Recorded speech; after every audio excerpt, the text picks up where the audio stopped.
Can come in a wide range of temperaments, meaning super friendly all the way up to super protective and everything in between. And for that, we give them a 7 out of 10. Moving on to the workability category, this is a category they suffer the most, and mostly, again, because of their size. They're both that black coat, which makes them cook out in the sun. You just can't work them as long as you'd like, and for that, they only get a 5 out of 10. Moving on to the family score, a very important score. Because they're not a Labrador, because they're not a Golden Retriever, because you can't necessarily trust your 6 or 7-year-old kid to take the dog right outside off leash when the ice cream truck pulls up, they don't get a 9 out of 10, they don't get a 10 out of 10, but they do get an 8 out of 10. And then the next category where they shine, protection, baby. When properly trained and properly socialized, these dogs can know friend from foe and be definitely a hard-ass protector of the family. And for that, we give them an 8 out of 10. Now, why not a 9 or 10 out of 10? They can also be very friendly. They don't have that natural pre-installed from the factory 100% guarantee that without training, they're going to handle business. It's like a 50-50 whether you get a face licker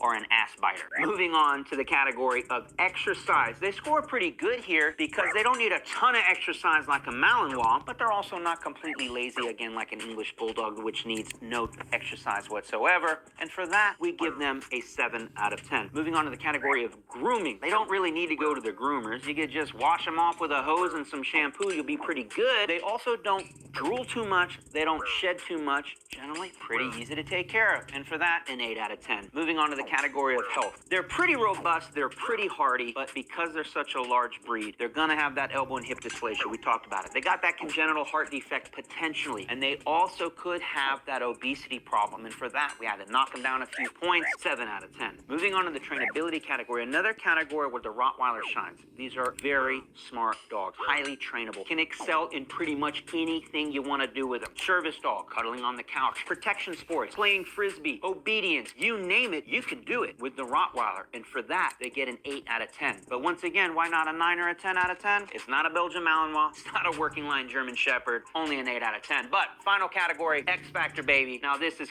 so